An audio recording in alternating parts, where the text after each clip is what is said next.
آپ نے سازشی کر کے ریاستی سطح پر اپنا امیج بنایا ہے، وقار بنا ہے، مگر نچلے طبقے میں اس کا کوئی فائدہ عوام کو نہیں ہوا۔ حکومت کیوں مطمئن ہے؟ اس لیے مطمئن ہے کہ عوام کا کوئی رد عمل نہیں ہے۔ اب عوام کا رد عمل کیوں نہیں آتا؟ اس لیے نہیں آتا، عوام کو رد عمل کے قابل چھوڑا ہی نہیں ہے۔ دو طرح کی چیزیں ہیں جو ان لوگوں کو حکومت کے خلاف نکلنے سے روکتی ہیں کہ طرز زندگی تو پہلے ہی ڈسٹرب ہوا ہے، تو کیا ہی اچھا ہو کہ اس کو تھوڑا سا اور ڈسٹرب کر کے کم سے کم اپنے حق کے لیے حکومت کے خلاف اجتماعی آواز کو بلند کیا جائے، ستم ظریفی سے عوام اپنے آپ کو نجات دلا سکے۔ بسم اللہ الرحمن الرحیم۔ الحمدللہ ایک وقفے کے بعد خدا نے فرصت عطا کی ہے کہ دوبارہ آپ کی خدمت میں حاضر ہوا ہوں۔ کوشش کرتے ہیں عوام کی ترجمانی کرتے ہوئے موجودہ حالات و واقعات کو اور موجودہ حاکم اور حکمرانوں کی اسٹریٹجی کے اوپر گفتگو کرتے ہیں کہ حاکم اور حکمران جو ہیں وہ کس طریقے سے اپنی حکومتی اسٹریٹجی کے ذریعے عوام کے اذہان کو مفلوج کرتے ہیں، اور عوام اس کے حکومتوں کے مقابلے میں اپنا بھی رد عمل کیوں نہیں دکھاتے۔ عوام کے اذہان کو مفلوج کر کے ان کو روزمرہ کی زندگی میں مشغول کر کے، یعنی ان کا آنا جانا، روٹی کپڑا اور مکان کی طرف ان کی ساری توجہ مبذول کر کے، اور حالات کی تنگی اس قدر عوام کو دے دی جائے کہ لوگ اپنا شب و روز پر گزارا کرنا مشکل ہو جائے لوگوں کا، کہ وہ اپنی معمولات زندگی کو احسن طریقے سے چلانے میں اکتاہٹ محسوس کر رہے ہوں، مجبور ہو کر معمولات زندگی انجام دے رہے ہوں۔ یہ حکومتی اور ایوانوں میں بیٹھے ہوئے صاحبان اقتدار کی اسٹریٹجی ہے کہ جب تک اپنی عوام کو مفلوج نہیں رکھیں گے یہ حکومت عوام پر نہیں کر سکیں گے۔ اور اس کی زندہ مثال میں آپ کے سامنے آج جن حالات اور واقعات کے اندر آپ لوگ کھڑے ہیں، آپ یقیناً شب روز یہ مشاہدہ کر رہے ہیں کہ یہی وہ طرز حکمرانی ہے کہ جس نے آپ سے آپ کا وقار، عزت نفس چھین لیا، اور آپ اپنی ذات کے لیے آواز بلند کرنا بھی اپنے لیے ایک قید و بند سمجھتے ہیں۔ کیوں سمجھتے ہیں؟ سب سے بڑی پرابلم آپ کے لیے آج کے دور میں کیا ہے؟ مہنگائی کا وہ جو ایک لیول تھا، گراف تھا، وہ پچھلے سالوں سے کہیں زیادہ اوپر ہے۔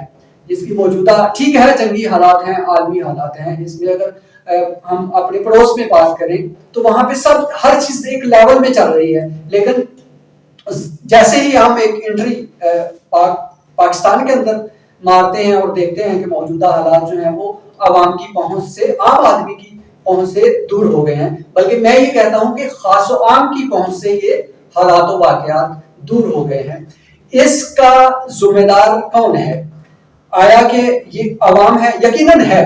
یہ انہی کے مطلب بنائے ہوئے کرندے ہیں جو انہوں نے ایوانوں میں بھیجے ہیں، اور انہی کے اوپر یہ حکومت اور حکمرانی کے اصول جو ہے وہ روزانہ کی بنیاد پہ آئے دن نئی پلاننگ کے ساتھ اپلائی کرتے ہیں، اور جس میں سب سے زیادہ نقصان جو ہے وہ مڈل طبقے کا اور اس سے نچلے والے طبقے کا ہو رہا ہے۔ لیکن جس طرح کے حالات و واقعات ہم آئے دن مشاہدہ کرتے ہیں، مثلا فرض کریں، ایک سمپل سی مثال دیتا ہوں کہ جیسے حکومت، پنجاب حکومت کا ایک جو طرز ہے حکومت کرنے کا اور چلانے کا، وہ یہ ہے کہ آئے دن ہم نے روڈوں کے اوپر ٹریفک والوں کو اور عوام کو دست و گریبان ہوتے دیکھا ہے۔ کیوں دیکھا ہے؟ ظاہری بات ہے، حکومتی پالیسیاں اتنی مطلب کہ وہ کیپیٹل انداز سے چلائی جا رہی ہیں کہ جس میں سرمایہ کی ایک اشد ضرورت ہے۔ جیسے فرض کریں ایک زد عام ہوا ہے کہ حکومت نے ایک جہاز خریدا ہے، اس کے یہ لوگوں کے زد عام بات ہے، اس جہاز کو چلانے کے لیے ظاہری بات ہے اس کے اخراجات بھی ہیں، وہ پورے کہاں سے کرنے ہیں؟ اب اس طریقے سے پورے کریں گے، 200 کا چلان 2000 کا کر دیں آپ، ٹھیک ہے، 5000 کا کر دیں آپ، 15000 کا چلان کر دیں آپ۔ کیوں؟ آپ نے ایک طرف سے دیکھا کہ آپ ریاست کی طرف سے، ریاست پاکستان جو ہے وہ امریکہ اور ایران کے درمیان ثالثی کا کردار ادا کر رہی ہے، بہت خوبصورت عمل ہے یہ۔ دیکھیں اگر آپ ثالث بنے ہیں تو کم سے کم ملکی مفادات جو ہیں وہ آپ کی نظر میں ہونے چاہیے، اور اگر آپ ثالث بنائے گئے ہیں تو پھر زیادہ سے زیادہ ملکی مفاد آپ کی نظر میں ہونے چاہیے. لیکن اگر ہم مشاہدہ کرنے پہ جائیں تو دور دور تک بھی کہیں کوئی ایسا عنصر پاکستان کے فائدے میں کوئی نظر نہیں آتا. اس کی وجہ کیا ہے؟ اگر کوئی ملکی مفاد آپ نے حاصل کیا ہے تو اس کا کریڈٹ اگر حکومتی سطح پر ہے، ریاستی سطح پر ہے، تو پھر عوامی سطح پر وہ منتقل کیوں نہیں ہوا؟ پیٹرول کی موجودہ قیمتیں جو ہیں وہ آسمان سے باتیں کر رہی ہیں، اور عام آدمی جو ہے ایک اچھا خاصا گاڑی رکھنے والا انسان اگر موٹر بائک پہ سفر کرنا شروع ہو گیا، اور موٹر بائک والا سائیکل پہ آ گیا اور سائیکل والا پیدل چلنا شروع ہو گیا ہے، تو اس کا مطلب یہ ہے کہ یہ جو طرز حکومت ہے اور وہ جو ہمارے جو موجودہ حکمران ہیں، آیا یہ ان ساری باتوں سے کبوتر کی طرح آنکھ بند کیے ہوئے ہیں؟ نہیں، آنکھ بند کیے ہوئے نہیں ہیں. یقیناً یہ ہر چیز کو احاطہ کر رہے ہیں اور دیکھ بھی رہے ہیں، لیکن تماشا دیکھ رہے ہیں، کوئی اس کے اوپر اسٹریٹجی بنانے کے حق میں نہیں ہے. آپ نے سازشی کر کے ریاستی سطح پر اپنا امیج بنایا ہے، وقار بنا ہے، شخصی وقار بھی بنا ہے، حکومتی وقار بھی بنا ہے، اور ریاستی وقار بھی بنا ہے، اس میں کوئی شک نہیں. مگر نچلے طبقے میں اس کا کوئی فائدہ عوام کو نہیں ہوا. اب ہوگا کیا؟ اس کا رد عمل جو عوام کی طرف سے جو آنا چاہیے تھا وہ نہیں آیا. حکومت اپنے جو معمولات ہوتے ہیں حکومت چلانے کے، وہ اس انداز سے کر رہے ہیں کہ جیسے وہ کامیاب ترین حکومت کر رہے ہیں. لیکن کامیاب ترین حکومت کیوں مطمئن ہے؟ اس لیے مطمئن ہے کہ عوام کا کوئی رد عمل نہیں ہے. اب عوام کا رد عمل کیوں نہیں آتا؟ اس لیے نہیں آتا، عوام کو رد عمل کے قابل چھوڑا ہی نہیں ہے. کیوں نہیں چھوڑا؟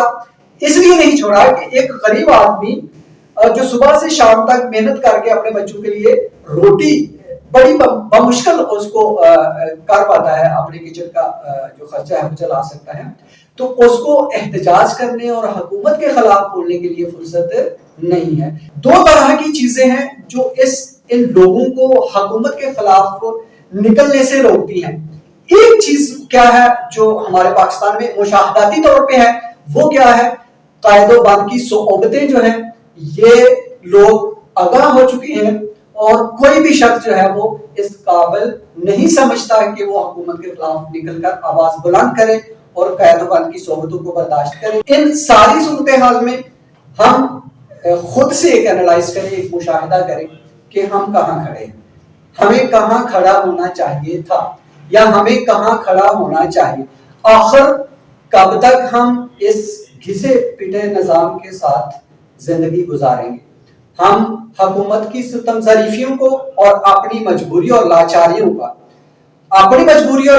کا رونا الگ سے روتے ہیں، لیکن انفرادی طور پہ روتے ہیں.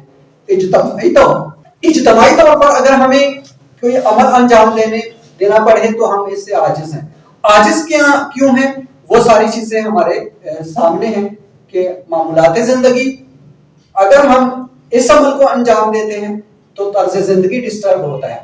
تو کیا یہ بہتر نہیں ہے کہ طرز زندگی تو پہلے ہی ڈسٹرب ہوا ہے، تو کیا ہی اچھا ہو کہ اس کو تھوڑا سا اور ڈسٹرب کر کے، تھوڑا سا اور جو ہے وہ اس کو نقصان پہنچا کر کم سے کم اپنے حق کے لیے حکومت کے خلاف اجتماعی آواز کو بلند کیا جائے، تاکہ ستم ظریفی سے عوام اپنے آپ کو نجات دلا سکے.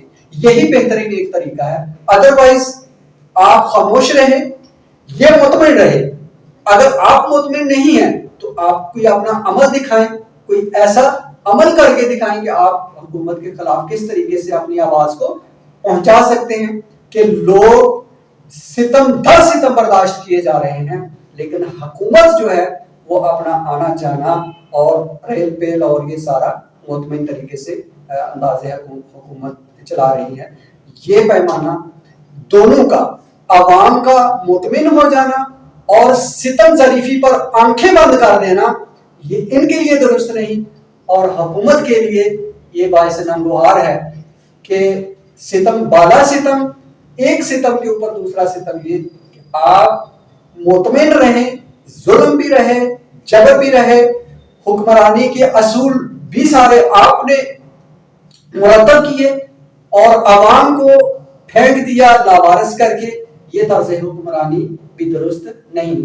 آپ کا اس انداز سے حکومت کر کے مطمئن ہونا یہ آپ کے شایان نشان نہیں، اور عوام کا آپ کے ستم بالا ستم پر خاموشی اختیار کرنا یہ بھی قابل برداشت نہیں ہے کہ فاتحہ پڑھ دی جائے آپ کی بے بسی پر، آپ کی نالائکی پر، آپ کی کمزوریوں پر، آپ کے ضعف پر۔